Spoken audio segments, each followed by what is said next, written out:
نحمده ونصلي على رسوله الكريم أما بعد فأعوذ بالله من الشيطان الرجيم بسم الله الرحمن الرحيم سبحانك لا علم لنا إلا ما علمتنا إنك أنت العليم الحكيم سبحانك لا علم لنا إلا ما علمتنا إنك أنت العليم الحكيم سبحانك لا علم لنا إلا ما علمتنا إنك أنت العليم الحكيم صدق اللہ مولانا العظیم۔ بزرگان محترم، اسلام کے 5 ارکان ہے۔ سب سے اہم اور بڑا رکن اسلام کا کلمہ طیبہ لا الہ الا اللہ محمد الرسول اللہ ہے، جسے ہم ایمان سے تعبیر کرتے ہیں۔ اسلام کا دوسرا رکن نماز ہے، تیسرا رکن زکوٰۃ ہے، چوتھا رکن روزہ ہے، 5واں رکن حج ہے۔ اس طرح اسلام کے یہ 5 ارکان ہے، اور سارے اسلام کی بنیاد انہی 5 بنیادوں پر رکھی گئی ہے۔ اگر کوئی شخص ان 5 ارکان میں کسی ایک کا انکار کر دے تو وہ کافر ہے، اسلام سے خارج ہے۔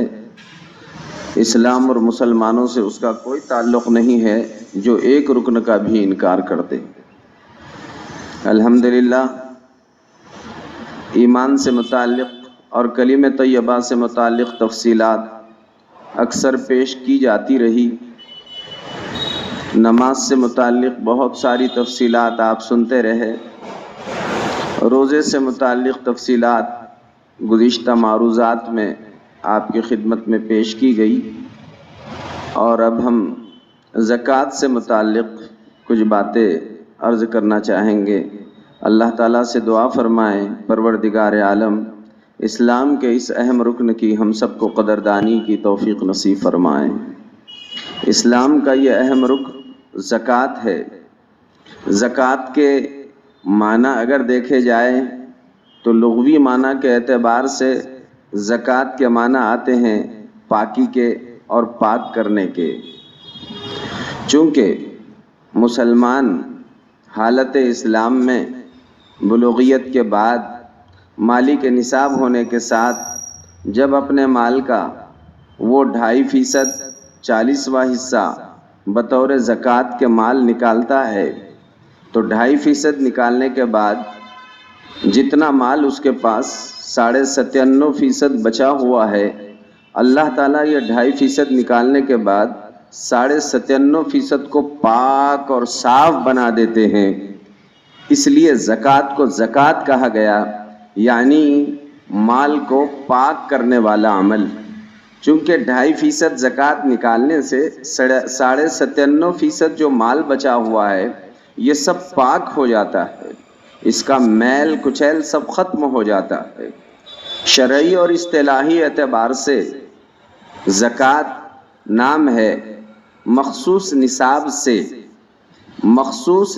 سے مالک نصاب کا اپنے مال میں سے 2.5% مال نکال کر کسی مستحق کو بغیر کسی اپنے ذاتی غرض کے مالک بنانے کو اصطلاح شریعت میں زکوٰۃ کہا جاتا ہے۔ ظاہر ہے اسلام کا یہ انتہائی اہم فریضہ اللہ تعالیٰ نے آپ ہم سب کو عنایت فرمایا ہے۔ اللہ تعالیٰ اپنے مقدس کلام میں ارشاد فرماتے ہیں قد افلح من تزکا، اور سورۃ المؤمنون میں اللہ تعالیٰ نے ارشاد فرمایا کہ قد افلح المؤمنون، وہ مسلمان کامیاب ہو گئے، الذین هم فی صلاتہم خاشعون، جو خشوع کے ساتھ نماز پڑھنے والے ہیں۔ اور لغویات سے پوری طرح اعراض کرنے والے ہیں۔ اور زکوٰۃ کے بارے میں اللہ نے فرمایا ہے کہ جو زکوٰۃ کو پوری ادا کرنے والے ہیں، تو جو زکوٰۃ کے ادا کرنے والے ہیں، اللہ تعالیٰ فرما رہا ہے یہ لوگ کامیاب ہو گئے۔ معلوم ہوا زکوٰۃ جب ادا کی جاتی ہے، اللہ تعالیٰ زکوٰۃ کی ادائیگی پر کامیابیاں ادا کرنے کے فیصلے فرما دیتے ہیں۔ زکوٰۃ ادا کرنے سے انسان کا مال پاک ہو جاتا ہے۔ زکوٰۃ ادا کرنے سے اللہ تبارک و تعالی مال میں بڑھوتری اور ترقی عطا فرماتے ہیں۔ مال میں ترقی ہو جاتی ہے اور مال میں بڑھوتری ہو جاتی ہے جب مال کی زکوٰۃ نکالی جاتی ہے۔ اس لیے زکوٰۃ اللہ تبارک و تعالیٰ کا انتہائی اہم فریضہ ہے جو اللہ تعالیٰ نے ساری امت مسلمہ کے اغنیاء پر فرض فرمایا ہے۔ اسی لیے اللہ کے پیارے حبیب صلی اللہ علیہ وسلم نے ارشاد فرمایا ہے تُؤْخَذُ مِنْ أَغْنِيَائِهِمْ وَتُرَدُّ إِلَى فُقَرَائِهِمْ کہ زکوٰۃ مالداروں سے لی جائے گی اور فقیروں کو ادا کی جائے گی۔ پیارے نبی صلی اللہ علیہ وسلم نے ارشاد فرمایا کہ وہ مال جس کی زکوٰۃ ادا کی جاتی ہے ما نقصت صدقۃ، اللہ تبارک و تعالی اس مال کو کبھی کم نہیں فرماتے ہیں جس کی زکوٰۃ ادا کی جاتی ہے۔ زکوٰۃ دیا جانے والا مال کبھی کم نہیں ہوتا ہے۔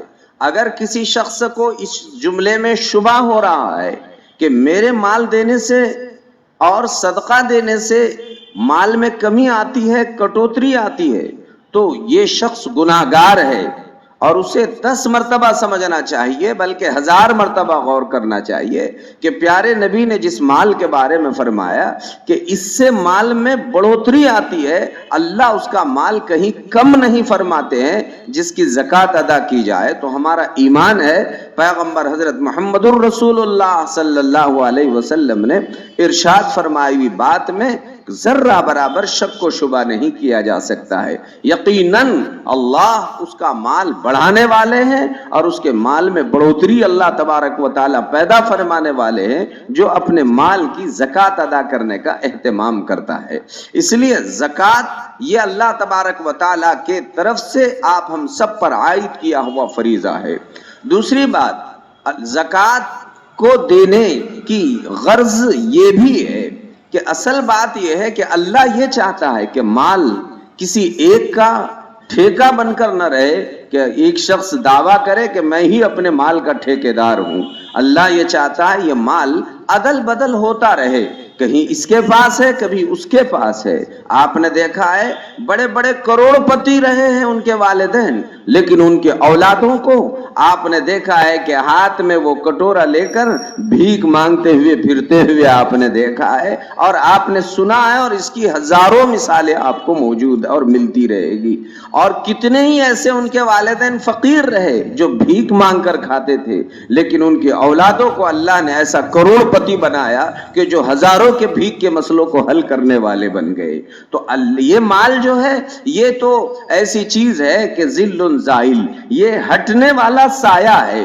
آج ادھر ہے کل کدھر ہونے والا ہے، آج اس طرف رخ ہے کل کسی اور طرف مال کا رخ ہونے والا ہے۔ اس لیے مال کسی ایک کی جاگیر نہ رہے، اس لیے بھی اللہ تبارک و تعالیٰ نے یہ نظام فرمایا ہے۔ اگر دنیا میں سارے ہی لوگ مالدار اور کروڑ پتی ہوتے، دیکھیے اللہ کیسا بڑا حاکم ہے اور کتنا بڑا حکیم ہے۔ حاکم یعنی اس کے فیصلے دینے والا کتنا زبردست ہے، اور حکیم یعنی اس کا ہر فیصلہ کتنی بڑی بڑی حکمتوں پر مبنی ہے کہ اگر اللہ تعالیٰ سب کو کروڑ پتی، ارب پتی، کھرب پتی ہی بنا دیتا تو ظاہر ہے سب مالدار ہی ہوتے، تو آپ کا نوکر کون بنتا تھا؟ آپ کے گھر میں برتن کون دھوتے تھے؟ اور آپ کے گھر میں جھاڑو دینے کے لیے کون آیا ہوتا؟ آپ کے یہاں پر گاڑی چلانے کے لیے کس کو آپ ڈرائیور رکھ سکتے تھے؟ آپ کے کپڑے کون دھلائی کر سکتا تھا؟ کون سلائی کر سکتا تھا؟ ظاہر ہے سبھی مالدار ہیں، تو ظاہر ہے کہ اللہ نے کسی کو مالدار بنایا، کسی کو غریب بنایا۔ مالداروں کی ذمہ داری یہ بتائی کہ وہ ان کے پاس جب مال آئے تو آپ اپنے مال کا صحیح استعمال کرنے والے بنیں اور اس کے حق کے ساتھ استعمال کریں. ہم اپنے مال کو اگر اپنا سب کچھ یہ سمجھے کہ یہ سب ہمارا ہے, ہمارے کمائی کا ہے, یہ نہ ہمارے کمائی سے ملتا ہے, نہ ہمارے قوت اور بازو سے ملتا ہے, یہ اللہ کا عطیہ ہے. قرآن میں جہاں بھی اللہ نے تذکرہ فرمایا, یہ نہیں فرمایا لوگوں تمہارے مالوں میں سے دو. اللہ نے فرمایا وَأَنفِقُوا مِمَّا رَزَقْنَاكُمْ, لوگوں اس مال میں سے خرچ کرو جو ہم نے تم کو دیا ہے.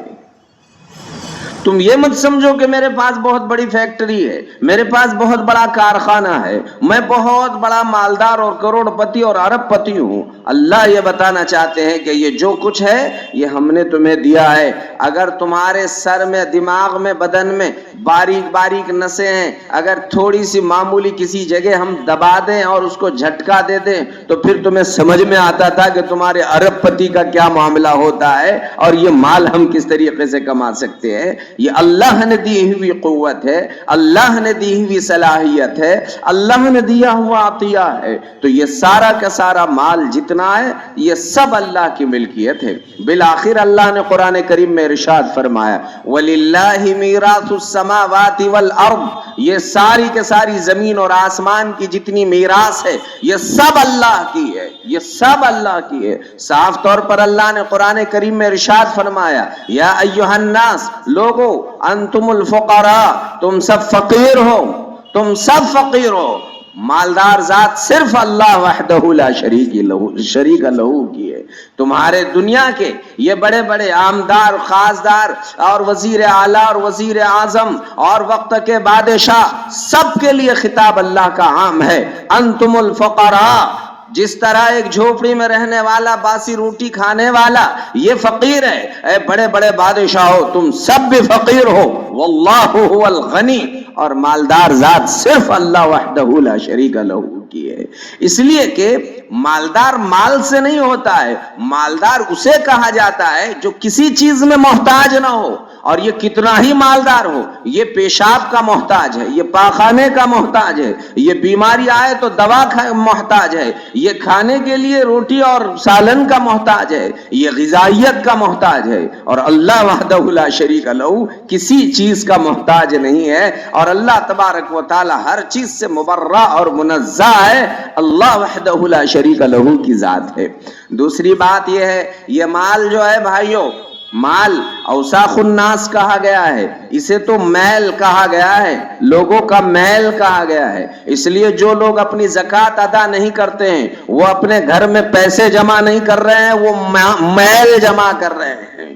ان کے مال میں میل جمع ہے, وہ ظاہر ہے کہ وہ, اور اگر انہوں نے زکوٰۃ ادا نہیں کی ہے تو جس طریقے سے آپ نے کپڑے استعمال کیے اور کپڑے گندے ہو گئے تو گندے کپڑے الگ رکھے جاتے ہیں, دھلے ہوئے کپڑے الگ رکھے جاتے ہیں. جس نے مال کی زکوٰۃ ادا نہیں کیا, اس کا مطلب یہ ہوا کہ جس الماری میں اس نے اپنے دھلے ہوئے استری کیے ہوئے کپڑے رکھا ہے, اسی میں یہ گندے اور بے دھلے کپڑے بھی اسی میں اس نے ملا کے رکھ دیا ہے. تو جو گت یہ گندے اور ناپاک اور پاک کی ہوتی ہے, وہی گت اللہ اس کے اس مال کی بناتے ہیں جو اپنے مال کی زکوٰۃ ادا نہیں کرتا ہے. علماء نے یہ مسئلہ بیان فرمایا ہے کہ ظاہر ہے کسی جگہ اگر چھوٹا سا پانی ہے اور پانی میں اگر کوئی چیز گر جائے تو آپ کو یہ مسئلہ معلوم ہونا چاہیے کہ اگر اس میں چھوٹا سا پرندہ یا چھوٹی سی کوئی چیز ایسی گر جائے تو حکم ہے کہ اس کو پہلے نکال کے پھینک دو, اور نکال کے پھینکنے کے بعد اس پانی میں سے 40 ڈول پانی نکال دو تو ماں بقیہ سارا پانی پاک ہو جائے گا. اور اگر آپ نے وہ اندر سے اس گندی چیز کو, مری ہوئی چیز کو نہیں نکالا اور یہ پانی کے ڈول اس میں سے نہیں نکالے تو پورا پانی جتنا ہے یہ سب ناپاک قرار دیا جائے گا. نہ اس سے نماز پڑھ سکتے ہیں, نہ آپ اس سے نماز پڑھ سکتے ہیں, نہ تلاوت کر سکتے ہیں, نہ وضو کر سکتے ہیں, نہ غسل کر سکتے ہیں. یہ سارا پانی ناپاک ہے. اسی طرح اللہ تبارک و تعالیٰ نے اپنے مال میں زکوٰۃ کو فرض فرمایا اور فرمایا کہ مال کا 40واں حصہ اور 2.5% نکالو. اگر تم نے نکال دیا ما بقیہ سارا مال تمہارا پاک اور صاف رہے گا, اور نہیں نکالا تو جس طرح گندگی گرا ہوا پانی ناپاک رہتا ہے, اسی طرح یہ زکوٰۃ نہ نکالنے کی وجہ سے, زکوٰۃ کا مال اندر پڑا ہوا رہنے کی وجہ سے اس کا سارا مال ناپاک ہونے والا ہے. اور یہ مال ہلاکت کے لیے اللہ کے پیارے حبیب صلی اللہ علیہ وسلم نے ارشاد فرمایا, وہ مال کبھی ہلاک نہیں ہوگا جس کی زکوٰۃ ادا کی جائے, اور وہ مال کبھی محفوظ نہیں رہے گا جس کی زکوٰۃ ادا نہیں کی جاتی ہے. اگر زکوٰۃ ادا نہ کی جائے تو ظاہر ہے کہ وہ مال محفوظ رہنے کی کوئی گارنٹی نہیں ہو سکتی ہے. اس لیے اپنے مال کی زکوٰۃ نکالنا یہ امت مسلمہ کے ذمہ داری میں داخل ہے, اور اسی کو صدقے کا بھی اس پر اطلاق ہوتا ہے. کہیں اسے زکوٰۃ کہا جاتا ہے, کہیں صدقہ کہا جاتا ہے. صدقہ اسی وجہ سے کہا جاتا ہے کہ صدقہ صدق سے بنا ہے, اور صدق کا مطلب یہ ہے کہ زکوٰۃ نکالنے والا گویا اس بات کی تصدیق کر رہا ہے کہ اللہ آپ نے جو ذمہ میرے اوپر فرض فرمایا ہے یہ بات سچی ہے, اور میں اس کی صداقت کرتے ہوئے اپنے مال کا 2.5% بطور زکوٰۃ کے نکال رہا ہوں, اور آپ کے حکم کی میں تصدیق کر رہا ہوں. اس تصدیق کی بنا پر اس مال کو صدقہ کہا گیا ہے کہ ہم نے الحمدللہ اللہ کے حکم کی تصدیق کر لی. اس لیے اپنے مالوں کی زکوٰۃ بڑی اہمیت کا حامل عمل ہے. اللہ تعالیٰ قرآن کریم میں ارشاد فرماتے ہیں, جن پر زکوٰۃ فرض ہے اور اگر وہ زکوٰۃ ادا نہیں کرتے ہیں تو اللہ تعالیٰ نے قرآن کریم میں ارشاد فرمایا, والذین یکنزون الذهب والفضة ولا ينفقونها في سبیل اللہ فبشرهم بعذاب علیم. جو لوگ اپنے مال کی زکوٰۃ ادا نہیں کرتے ہیں تو ایسے لوگ بڑے ہی عذاب کے مستحق ہے. اے پیارے نبی اور پیارے رسول, ان کو اللہ کے عذاب کی خوشخبری سنا دیجئے جو اپنے مال کو اور سونا اور چاندی کو خزانہ بنا بنا کر جمع کر کر کے رکھتے ہیں. ان لوگوں کو عذاب قیامت کی خوشخبری دیجئے. ان کے پاس اگر زکوٰۃ کے لیے کوئی جاتا ہے تو یہ تہور چڑھا لیتے ہیں, منہ چڑھا لیتے ہیں, اور کبھی پہلو بدل لیتے ہیں اور پشت پھیر کر چلے جاتے ہیں. تو اللہ تعالیٰ قرآن کریم میں ارشاد فرماتا ہے, ایسے لوگوں کے لیے یوم یحما علیہا جباہہم وجنوبہم وظہورہم ھذا ما کنزتم لانفسکم. اللہ قرآن میں ارشاد فرماتا ہے کہ جو لوگ ان کے پاس اگر کوئی زکوٰۃ لینے کے لیے آتا ہے, مستحق زکوٰۃ, اور یہ زکوٰۃ لینے کے لیے میرے پاس کیوں آیا بول کے پورا تہور چڑھا رہا ہے, اپنے منہ کا انداز بدل رہا ہے, یا تو پہلو بدل رہا ہے, اور جلدی سے دروازے بند کر کے اس کو پشت بتا رہا ہے, اللہ فرما رہا ہے قیامت کے دن اس کے پیشانی کو, اس کے پہلو کو اور اس کے پیٹھ کو جہنم کی آگ میں داغ دیا جائے گا. جو ایسا کرتا ہے اس کے لیے یہ وعید شدید اللہ تعالیٰ نے قرآن کریم میں ارشاد فرمائی ہے. آپ سورہ ہمزہ پڑھتے ہیں قرآن کریم میں, اللہ نے اس میں ارشاد فرمایا ہے, وَيْلٌ لِكُلِّ هُمَزَةٍ لُمَزَةٍ الذي جمع مالا وعدده, جو اپنے مال کو جمع کر کے رکھتا ہے, وعدده اور گن گن کر رکھتا ہے. ہر ہفتے اپنی تجوری کھولتا ہے اور دیکھتا ہے گڈیاں کتنی تھی, اور سب گن گن کے رکھتا ہے. الذي جمع مالا, جو اپنے مال کو جمع کرتا ہے, وعدده اور اسے گن گن کر رکھتا ہے. يحسب ان ماله اخلده, اور وہ یہ گمان میں پڑا ہوا ہے یہ مال اس کے پاس ہمیشہ رہنے والا ہے. یہ اس کا گمان ہے, حالانکہ ہمیشہ نہیں رہنے والا ہے.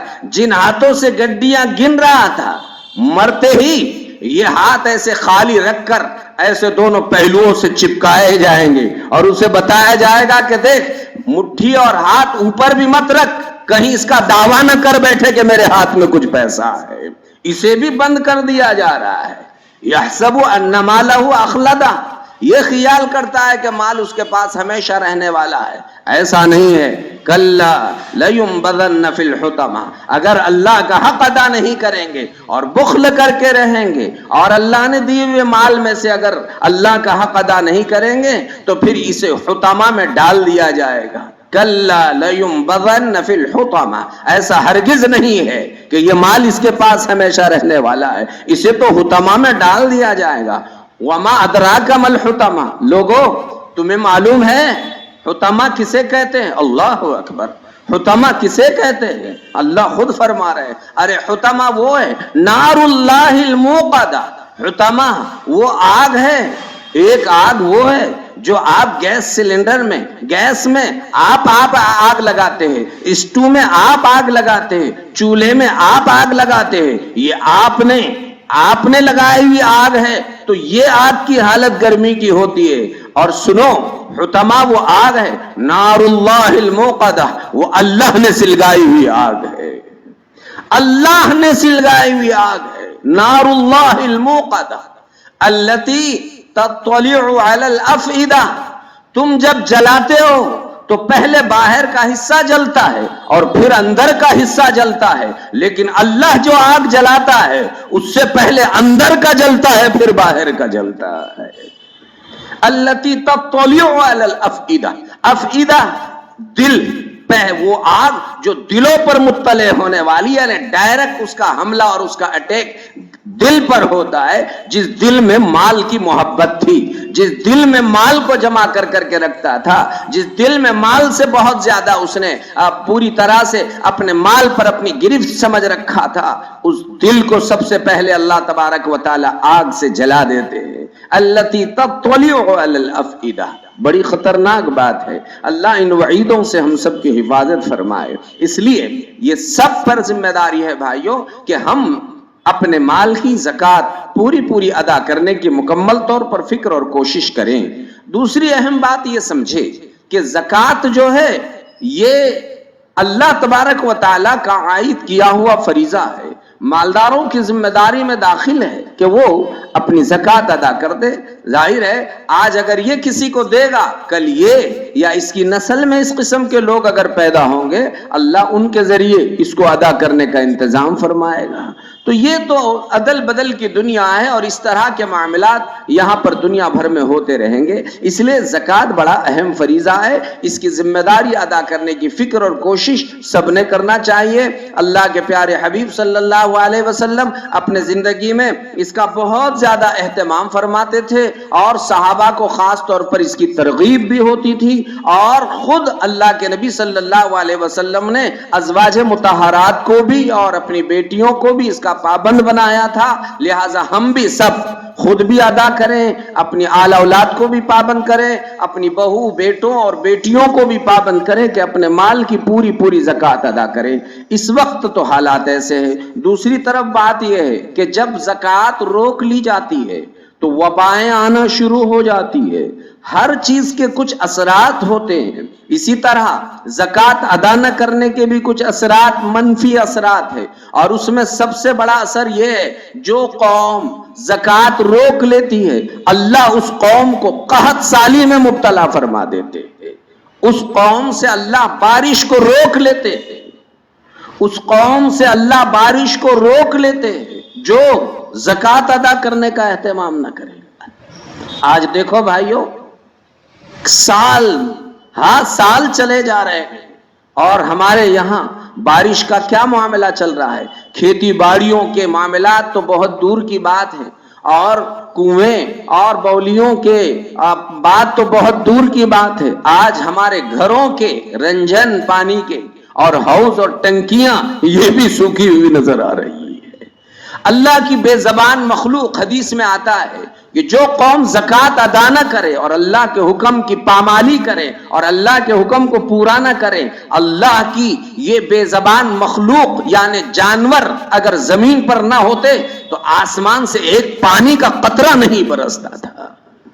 یہ تو جانوروں کی برکت ہے کہ تھوڑا بہت جو ہمیں مل رہا ہے یہ بے زبان مخلوق کی برکتوں سے مل رہا ہے۔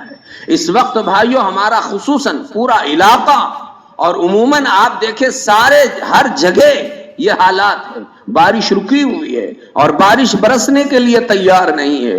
تو اس کے جہاں بہت سارے اسباب ہیں، ان بڑے اسباب میں بڑا سبب یہ زکوٰۃ کا روک لینا بھی ہے۔ اس لیے ہمارا یہ پورا مجمع خصوصاً اور پوری امت مسلمہ عموماً یہ تصور کر لے کہ ہو سکتا ہے بارش جو رکی ہوئی ہے میرے تنہا زکوٰۃ ادا نہ کرنے کی وجہ سے رکی ہوئی ہے۔ جب ہر شخص اپنی ذات پر غور کرے گا تو ظاہر ہے سب زکوٰۃ ادا کرنے والے بنیں گے، اور جب سب زکوٰۃ دیں گے اللہ پاک رحمت بارہ کو نزول کا انتظام فرمائے گا اور پھر بارش کی انتظام ہوں گے اور ہمارے مسائل اللہ اس کی برکتوں سے حل فرما دیں گے۔ اس لیے بھی بھائیوں زکوٰۃ کا خاص اثر ہے، جیسے نماز، روزہ، اسی طرح سے زکوٰۃ ادا نہ کرنے سے، جیسے وہاں پر اللہ کے نبی نے حج کے بارے میں ارشاد فرمایا، جس پر حج فرض ہو اور فرض ہونے کے باوجود اگر وہ حج نہیں کرتا ہے تو پھر کوئی پرواہ نہیں ہے، چاہے وہ یہودی ہو کے مرے یا نصرانی ہو کے مرے، کہ فرض ہے اور پھر ادا نہیں کر رہا ہے۔ اسی طرح جب زکوٰۃ فرض ہے اور زکوٰۃ فرض ہونے کے باوجود ادا نہیں کر رہا ہے تو پھر اب کوئی پرواہ نہیں ہے کہ تم پیاسے مر رہے ہو یا بھوکے مر رہے ہو۔ قحط سالی اور بارش کی روک تھام، یہ بھائیوں زکوٰۃ کی ادا نہ کرنے کی وجہ سے اس قسم کے حالات ہو رہے ہیں۔ ابھی مجھے جمعہ سے پہلے معلوم ہوا کہ ہمارے قریب کے کسی علاقے میں ایک خاتون کے یہاں 4 بچے ہیں اور شوہر کمائی کے لیے جاتا ہے، لیکن اس کے پاس اتنے پیسے وہ لا نہیں پا رہا ہے جس سے اپنے بیوی اور 4 بچوں کو وہ کھلا پلا سکے، تو وہ عورت برداشت نہیں کر سکی اور اس صدمے میں اس نے اپنے آپ کو موت کے گھاٹ اتار دیا ہے۔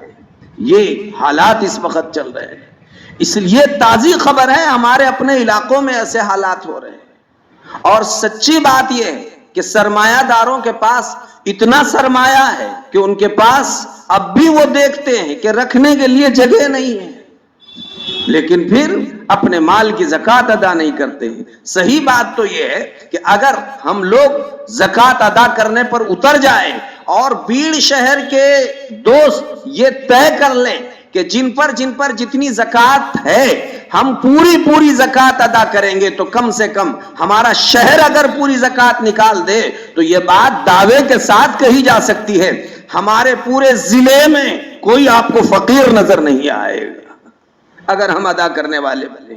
لیکن ہمارا حال ہے کہ پہلے تو زکوٰۃ نکالتے ہی نہیں ہیں، اور دوسری بات جو لوگ نکالتے ہیں تو وہ پوری زکوٰۃ نہیں نکالتے، مکمل حساب کر کے زکوٰۃ نہیں نکالتے ہیں، وہ اپنی زکوٰۃ بس دے دیے ہیں انہوں نے علی الحساب۔ یہ طریقہ ہوتا ہے۔ اس لیے اس سے متعلق کچھ ضروری مسائل آپ سن لیجئے اور اپنی زکوٰۃ کے بارے میں طے کر لیں، انشاءاللہ ہم اپنے مال کے ایک پائی کی زکوٰۃ ادا کرنے کی فکر کریں گے انشاءاللہ۔ اللہ ہم سب کو عمل کی توفیق عطا فرمائے۔ زکوٰۃ ان لوگوں پر فرض ہے جو مالی کے نصاب ہے، اور اسلام نے 3 چیزوں پر زکوٰۃ کو فرض فرمایا ہے۔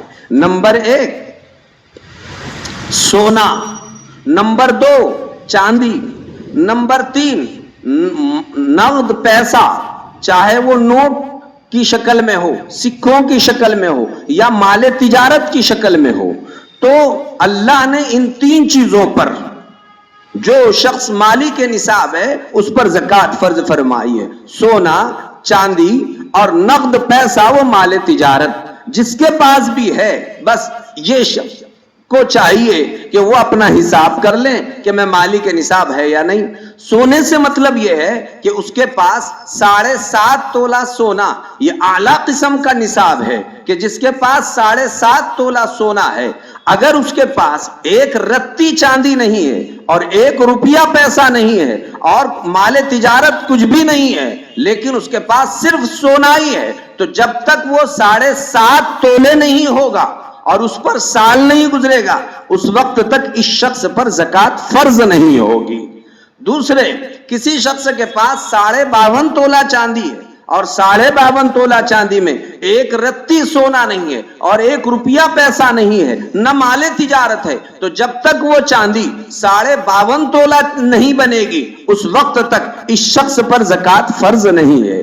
لیکن اب اس وقت فقراء کا جس میں فائدہ ہے وہ نصاب اختیار کیا جائے گا، لہٰذا اب سونے والا نصاب اگر وہ سونے ہی کے حساب سے ہے تب تو اس کا اعتبار ہوگا، ورنہ اگر ہمارے پاس ایسا ہے کہ 1 تولہ سونا ہے، 1 تولہ چاندی ہے اور کچھ چھوٹی موٹی رقم بھی ہمارے پاس ہے، ان تینوں کے مجموعے کی مالیت کو اگر دیکھا جائے تو سنار کے پاس اس کے 52.5 تولہ چاندی کے بقدر پیسے آ سکتے ہیں، اب 52.5 تولہ چاندی کتنے کی ہوتی ہے آپ مارکیٹ سے معلوم کر لیں، اور جتنے کی ہوتی ہے بس اتنے روپیے کے اگر آپ مالک بن رہے ہیں 52.5 تولہ چاندی، بس آپ کا سونا اور اسی طرح سے چاندی اور نقد پیسہ ان سب کو ملا کر دیکھا جائے گا کہ یہ 52.5 تولہ چاندی کے بقدر ہے، تو اسلام کی نگاہ میں یہ شخص مالک نصاب ہے، اور اس پر سال گزرنے کے بعد خود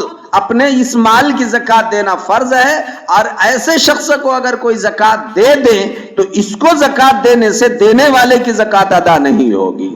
اس لیے یہ بات خاص طور پر ذہن میں رکھے۔ عام طور پر ایسا ہوتا ہے کہ لوگوں کے پاس سونا ہے، مثلا سونا اس کے پاس چند گرام سونا ہے، وہ 10,000 20,000 روپے کا سونا ہے، اور چاندی وہ 5-1 ہزار کی چاندی ہے، تو یہ 25,000 روپے ہو گئے، اور 5-7 ہزار روپے کا اس کے پاس نقد مال یا پھر مال تجارت ہے، تو بس اب یہ سب کو ملا کے دیکھا جا رہا کہ یہ تو اتنی مالیت ہو گئی جس سے 52.5 تولہ چاندی خریدی جا سکتی ہے، ایسے شخص پر سال گزرنے کے بعد زکات فرض ہے، اب اس کو زکات دینے سے ادا نہیں ہوگی۔ بہت سے لوگوں نے نئے نئے مسائل واٹس ایپ پہ چل رہے ہیں، اور وہ یہ بتا رہے ہیں کہ نہیں، جب تک سونے والا نصاب نہیں ہوگا اور اس طرح کے لوگ اتنے مالدار تب تک نہیں ہوں گے، اس وقت تک یہ شخص کو فقیر قرار دیا جائے گا۔ آپ ایسے واہیات پر نہ جائیے اور اس پر اپنی نگاہ کو نہ ڈالیے، مستند اور معتبر علماء کرام کی مجلسوں میں بیٹھیے، ان سے استفادہ کیجیے، ان سے استفتاء کیجیے، اور جو جواب ملے اس کے مطابق عمل کرنے کی فکر اور کوشش کرتے رہیے۔ لہذا اب آپ دیکھیں کہ آپ کے پاس 52.5 تولہ چاندی کے بقدر مال کب آیا تھا۔ کتنے ہی لوگ ہیں وہ یوں کہتے ہیں ہم زکوٰۃ رمضان میں نکالتے ہیں، بعض فلاں مہینے میں نکالتے ہیں۔ زکوٰۃ کے بارے میں ایک ضابطہ متعین ہے، ذہن میں رکھیے۔ آپ ایک تاریخ مختص کر دیجئے کہ میں کس دن مالی کے نصاب بنا تھا۔ جس دن آپ مالی کے نصاب بنے، مثلا آپ 2 رمضان المبارک کو مالی کے نصاب بنے ہیں، یعنی 52.5 تولہ چاندی یا اتنے روپے کی مالیت آپ کو 2 رمضان المبارک کو آپ کے پاس آئی ہے، بس اب آپ مالی کے نصاب بنے۔ آئندہ سال 2 رمضان المبارک جب آئیں گے تو اب آپ اپنا پورا حساب کر کے دیکھ لیجئے۔ لوگ یوں سمجھتے ہیں کہ ہر مال پر الگ الگ سال گزرنا ضروری ہے، اور جب تک سب مال پر الگ الگ سال نہیں گزرے گا زکوٰۃ اس پر فرض نہیں ہوگی۔ ایسا نہیں ہے، بلکہ جب آپ مالی کے نصاب بن گئے تو بیچ میں جتنا آتا رہے یہ نصاب میں اس کو ملایا جاتا رہے گا۔ اور اب آپ نے مثال کے طور پر اس رمضان میں آپ کے پاس 52.5 تولہ چاندی یہ سن 1439 ہجری کے رمضان میں آپ کے پاس رہے۔ اب آئندہ سال سن 1440 ہجری جب 41 ہجری جب آپ کو بنے گی تو اس ہجری کے موقع پر اب آپ کو یہ دیکھا جائے گا کہ آپ کے پاس جو مال ہے، اس مال میں اگر آپ کے پاس یکم رمضان کو، حالانکہ 2 رمضان کو آپ مالی کے نصاب بنے تھے اس سال، آئندہ سال اگر آپ یکم رمضان کو کسی کے پاس کہیں سے 1 لاکھ روپیے آئے، اب دوسرے دن تو زکوٰۃ نکالنی ہے، تو یہ نہیں کہا جائے گا کہ یہ 1 لاکھ روپے پر زکوٰۃ نہیں ہے، بلکہ جو نصاب ہمارا پہلے سے چلا آ رہا ہے، اس لاکھ روپے کو یہ کل جو زکوٰۃ نکالی جانے والی ہے اس میں ملایا جائے گا، اور پورے مال کا 40واں حصہ نکال دیا جائے گا۔